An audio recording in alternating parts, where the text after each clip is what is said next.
कारण हे आमचं भाग्यच आहे असं म्हणावं लागेल. कारण तर आम्ही संध्याकाळी आपली गार हवा, सकाळी फिरायला येतो. जिथे लोक लांबून इकडे फिरायला येतात तिथं आम्ही दररोजच आमचं हे झालेलं आहे. आमचं म्हणजे घरचंच आहे सगळं आम्हाला. म्हणजे आम्हाला वरदान मिळवण्यासारखं आहे. अलिबागला लोक ट्रिप प्लॅन करून येतात. आम्ही आपलं दररोज सकाळ संध्याकाळ फेपटका मारायला आमच्या बीचवर जातो, रोपे हवेत येतो. हे आमचं आम्हाला खूप भाग्य लाभलेलं आहे निसर्गाने दिलेलं. म्हणजे तुम्ही तुमच्या ह्या सगळ्या व्यवसायात खुश आहात? हो हो, खुश आहे.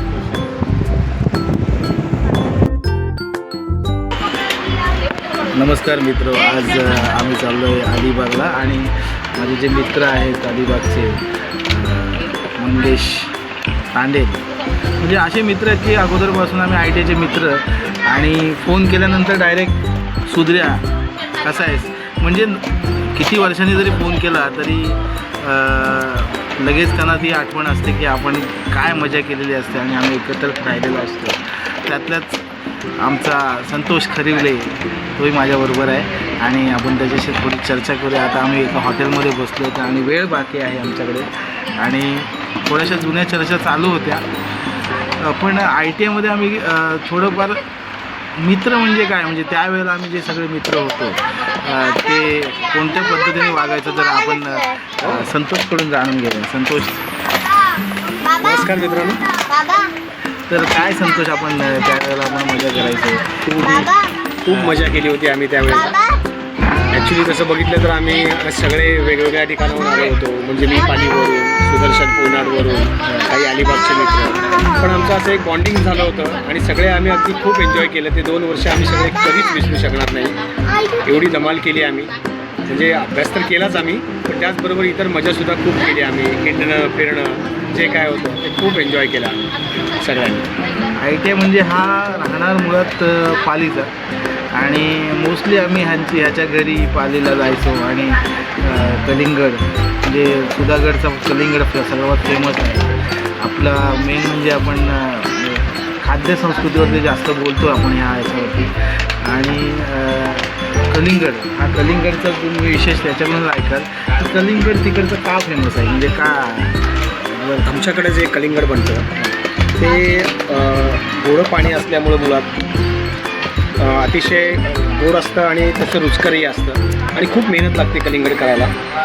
ती असं तुम्हाला सांगून कळणार नाही, पण कलिंगड बनवण्यासाठी खूप मेहनत लागते आणि ती सगळी जी मेहनत आहे ना ती तुम्हाला खाताना कळते की बाबा त्याच्यात ते गोडवा असतो कलिंगडीमध्ये. तर आम्ही त्यावेळेला खूप कलिंगड खाल्ली ज्यावेळेला आम्ही कॉलेजला होतो. ते सगळे लोक यायचे, म्हणजे साधारण 10-12 किलोमीटरचं अंतर होतं आमच्या गावापासून आमच्या कॉलेजपर्यंत. पण आम्ही महिन्यातनं किंवा 2 महिन्यातनं आम्ही आवर्जून जायचो आणि कलिंगड वगैरे खाऊन खूप मजा करायचो. बरं, ह्यांनी जो पारंपरिक त्यांचा व्यवसाय आहे म्हणजे कलिंगड आणि शेती व्यवसाय आहे आणि ह्यांच्यावर मेन म्हणजे कृपा आहे ती ते गणपतीची. हो, अगदी. पालीच्या बल्लाळेश्वर आपला गणपती आहे त्याची कृपा आहे. तसंच असा माझा एक मित्र आहे अजून मंगेश तांडेल, त्यालाही भेटायला चाललो. आम्ही अचानक आमचं सुचलं की जाऊया आणि तयार झाला मित्र लगेच माझा की आलोच. अर्धा पाऊण तासात तो पालीवरून कातळपाड्याला आला आणि आम्ही निघालो मंगेशला भेटायला. अचानक काहीतरी भेट अशीच होते अचानक. आता किती वर्षांनी आम्ही भेटतो पण त्यांनी फोन उचलतात, बोलला अरे सुधऱ्या काय करतोय, हा येतोय ये चल. या प्रकारच्या भेट आहे आणि आता आम्ही भेटल्यानंतर तिथे आम्ही तुम्हाला त्यांच्याशी बोलूच आणि पुढील चर्चा करू. तोपर्यंत आम्ही इथे स्वाद घेत आहोत. एक हॉटेल आहे आमचं आदित्य ढाबा म्हणून आहे अलिबागला जाताना. तर तिथे आम्ही काय मागवलं, हे चिकन हंडी मागवलं आहे आणि भाकरे आहे. तर हा इथे श्लोक आहे, श्लोकसुद्धा इथे आता येथेच स्वाद घेणार आहे आणि चिकन हंडी खाताना बघूया. चला आपण पुढे प्रवास करू. धन्यवाद.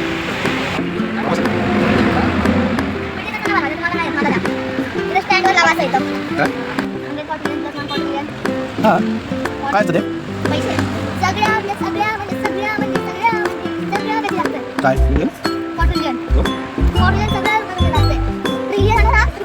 काय होतं हो काय आम्हाला रुपयाच माहिती आहे काय रे.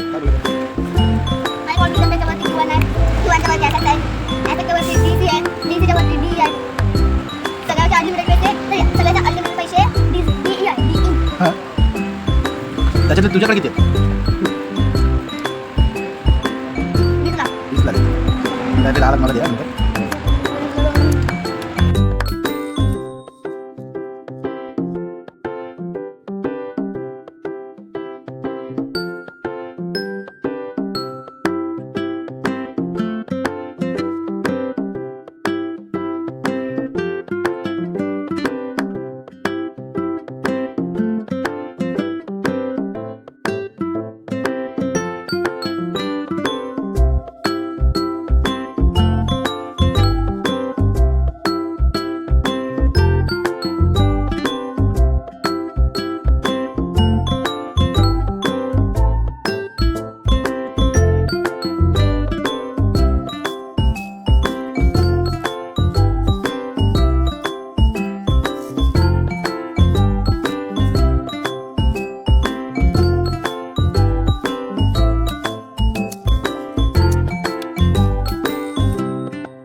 तो गिअरबॉक्स आहे.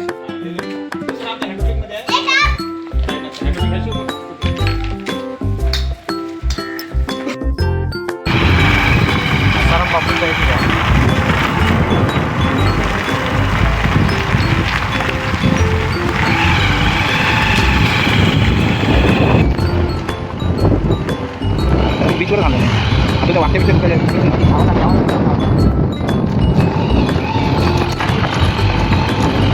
जेवण आहे आपण एकदम वेळेत जेवण नाही का त्यामुळं.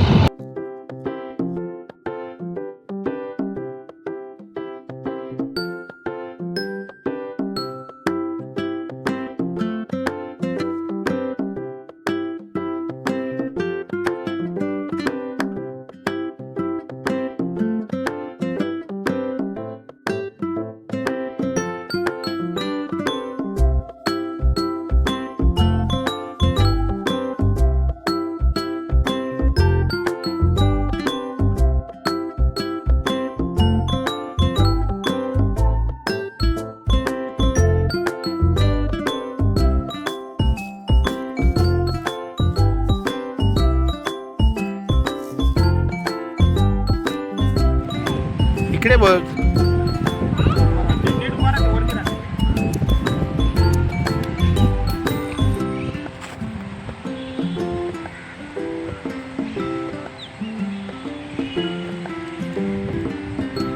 पक्षी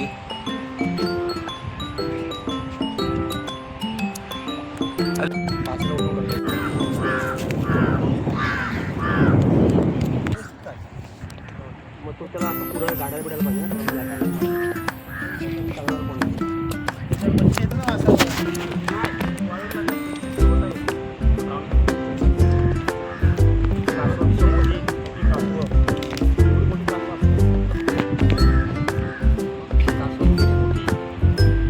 पाण्याची संपर्क तुटला त्यांच्याबद्दल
मराठी समझ में आता आपको? कैसे? हो चालेल ठीक हाँ तो आमचा आता इसको धुळे करू. मराठी हाँ बरं कुठे आलास तू इथे? आता मी आले बीचला. बीचला बरोबर आलास तू इथे बीचला. आता पण त्या गणपती मला माहित नाही मला. बरं कोणता बीच माहिती आहे? नाही. नाही ते माईक मध्ये बोल ना. माईक माईक तो माईक नाही. इकडे ये, इकडे. माईक इकडे. बरोबर आलास तू. हा बीच कोणता माहिती आहे? हाँ बरोबर तुला काय आवडलं? मला इथं पाणी. पाणी तर दिसतच नाही मला. आता पावले अजून काय आवडलं? अजून आजूबाजूला बघ कसं आलास तू इथे? आलास कसं? बाई. आता पुढे आलो तुम्ही. पुन्हा कोणाबरोबर आलास? पप्पा. पप्पा म्हणतोस की बाबा म्हणतोस? काय? बाबा. बाबा. काय बाबाचं नाव तुझं? सुदर्शन सुदर्शन. आणि तुझं नाव काय? सुदर्शन सुदर्शन. व्हेरी गुड छान जातो. ऐसा ही सांग. तुला काही असं नाही तुम्हाला. मच्छीबद्दल विचार मच्छीबद्दल मच्छी आवडते तुला? हां? नाही आवडत? कोणती कोणती मच्छी तुला असं मच्छी आवडते? मच्छी असते, कुठली मच्छी असते माहिती आहे तुला?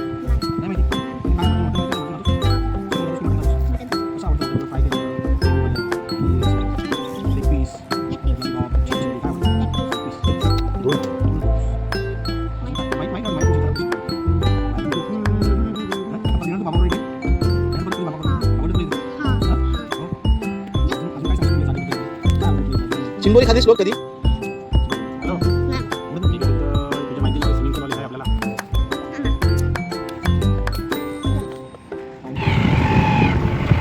व्हॉइस टाकतो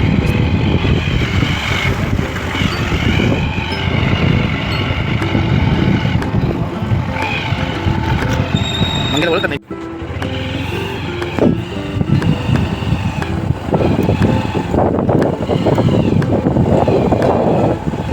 माझं घर असतं ना इकडे.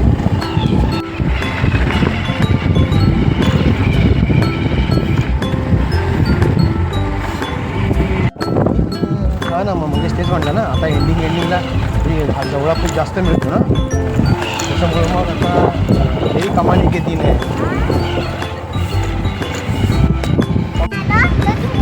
मंडळी नमस्कार, ठीक आहे. मी संतोष खरिवले सुधागड पाटील. मी माझ्या मित्राला भेटायला आलो आज, मंगेश शांताराम तांडेल, अलिबाग वर्सोली. तर काही गोष्टी आपल्याला त्यांच्याकडनं जाणून घ्यायच्या आहेत, काही त्यांना विचारायचे त्यांच्या उद्योगधंद्याविषयी, त्यांच्या अलिबागविषयी. तर आपण त्यांना विचारूया त्यांना काय वाटतं आहे. मंगेश, कसं काय तू या धंद्यात उतरलास किंवा कसं काय तू हा बिझनेस चालू केला? आताच्या युगात तर सगळे नोकरी वगैरे सगळे बघत असतात, कशी चांगली नोकरी मिळते काय मिळते, पण तू या क्षेत्रात कसं काय आलास हे आम्हाला जाणून घ्यायला आवडेल. मी सध्या मेकॅनिकचं काम करतो प्रायव्हेट मरीन मेकॅनिक. त्याच्या गोष्टी असतात ना त्याच्या गोष्टी मच्छीच्या असतात ना त्यांचं इंजिनचं काम करतो मी सध्या. आणि काही कारणामुळे मला इकडच्या कामावर मिळतात आणि व्यवस्थित चालवतं. आणि त्याच्यानंतर आपलं साईड बिझनेस पण आहे तिथे, पार्टचं दुकान आहे आपलं. आणि असं नोकरीला व्यवस्थित आपण आपल्याचं मालक. पण तरी काय वाटतं तुला, म्हणजे या धंद्यात आता ह्या वेळेला लोक सगळ्या नोकरीच्या वगैरे शोधत असतात आणि तू या तुझ्या जुन्या पारंपरिक पद्धतीने तुम्ही मच्छी मारता वगैरे, तर तुम्हाला पुरेशी मच्छी वगैरे मिळते किंवा तुम्ही जो धंदा करता त्याचा तुमचा पूर्ण उदरनिर्वाह होतो सगळ्या कुटुंबाचा? असं ह्याच्यामध्ये उदरनिर्वाह होतं. कधी कधी निसर्ग साथ देत नाही, कधी कमी मिळतात कधी जास्त मिळतात, पण जे समाधान असतं ना ते इकडं गावामध्ये आपलं समाधान मिळतं. कमी असलं तरी त्याच्यातून जास्त समाधान मिळतं आणि व्यवस्थित आपलं घरच्या घरी काम करून आपल्या घरच्या घरी आनंदात म्हणजे तुमचं उदर आणि खाणं वगैरे सुद्धा होतं त्याच्यात आणि तुम्ही ते मच्छी विकता सुद्धा. मच्छी आणि मच्छी पण विकतो आणि खाण्यापिणं पण होतं सगळं आपलं. हे बोटिंगचं काम तुम्ही कुठे करता? की तुमच्या घरीच करता की मग तुम्ही कुठे तुमचं वर्कशॉप वगैरे आहे तिथे तुम्ही करता त्याचं काम? नाही, माझं वर्कशॉप नाही, मी प्रत्यक्ष जाऊन स्टेज ह्याच्यावर काम करतो, बोटीवर जाऊन काम करतो. म्हणजे ऑन दी स्पॉट जागेवर On जाऊन the spot कस्टमरच्या जाऊन. घरी जाऊन तुम्ही काम करता. आपल्याला फोन येतात काम आपल्याला आता आपण प्रत्यक्ष जाऊन जागेवर जाऊन काम करतो आपण. त्यांना लागणारं मटेरियल वगैरे तुम्ही स्वतः मटेरियल वगैरे मी पुरवतो, माझं दुकान आहे कार्डचं, ते मटेरियल मी स्वतः पुरवतो, नसलं तर बाहेरून मागवतो. मी कामाची वेळ इथेच. अजूनलेली मच्छी आहे त्याची विक्री तुम्ही कशी करता? म्हणजे काही व्यवहारी तुमच्याकडे येऊन तुम्ही ती विकता की मग तुम्ही स्वतः घरोघरी जाऊन विकता? नाही, आम्ही इथे सुचवल्यावर इथे आमचे डायरेक्ट व्यापारी येतात आमच्या इथे आमच्या फील्डवर. तिथे त्यांना आम्ही तिथले तिथे विकतो आणि बाकीची काय मच्छी असते दुसरी पण ती की आमच्या जवळ वडखळ कोयनाड वगैरे बाजार असतात शुक्रवार सोमवार, तिकडे जाऊन विकतो. नाहीतर मग महाडला वगैरे जाऊन तिकडे विकतो. म्हणजे तिकडे बाजार असतो तिकडे जाऊन विकतो. परत लोकल बेसवर बाजार आहेत तिकडे विकतो. म्हणजे तुम्ही ती दोन्ही स्वरूपात ओली पण विकता आणि ती सुकून पण विकता. पण विकतो. बरं मंगेश, आता तुमची कितवी पिढी ह्या व्यवसायाला आहे? आता आणि घरातले तुमच्या कोण कोण हे काम करतं? आता माझ्या माहितीत तरी माझ्या आजोबा वडील आणि नंतर आम्ही, माझ्या माहितीप्रमाणे आम्ही ह्याच्यामध्ये आहोत. 3 पिढ्या तर आम्ही आहोत. जसं तुम्ही ती आता ओली मच्छी तुम्ही समुद्रातून आणल्याच्या नंतर तुम्ही ती सुकवता, बरोबर आहे? पण ती जास्तीत जास्त काळ टिकून राहावी त्याच्यासाठी तुम्ही काय करता? की मच्छी जास्तीत जास्त काय टिकून राहण्यासाठी एक छोटा बेसू आहे आपल्या घरगुती बेसू आहे. ती मच्छी बरणीमध्ये भरून गाशी साफ करून ती फ्रीजमध्ये ठेवली, जशी त्याची क्वालिटी आहे तशीच राहते क्वालिटी. म्हणजे ओल्या सुकवता. नाही सर, सुक्या स्वरूपात ती म्हणजे फ्रीजमध्ये बरणीमध्ये भरायची त्याच क्वालिटीमध्ये राहते. आणि जर अशी ठेवली तर त्याचा कलर बदलतो मच्छीचा. हां, हे एक आहे. आणि दुसरी गोष्ट म्हणजे मी मगाशी सांगितलं पेंड्याच्या काड्याचे काड्यामध्ये भरून ड्रायनेस राहतो त्याचा आणि टिकून राहते. ओलावा असतो ना त्याचा पावसाळ्यात. ओलावा त्या पेंड्याच्या काड्या सुकून घेतात आणि त्याच्यामुळे ती राय टिकून राहते जास्तीत जास्त. साधारण किती दिवस टिकते ती मच्छी? चांगली तर 3-4 महिने पण टिकते आरामात, काय प्रॉब्लेम नाही होत. आणि पहिल्यापासून भरून ठेवायचं मच्छी त्याच्यामध्ये पिंपामध्ये, पत्र्याच्या पिंपामध्ये, नाहीतर पहिले रांजण असतं त्याच्यामध्ये भरून टाकतो. एकदम हवा लागतं, काय प्रॉब्लेम होत नाही. कोळी समाजाचा इतिहास कष्टाने आणि धैर्याने भरलेला आहे.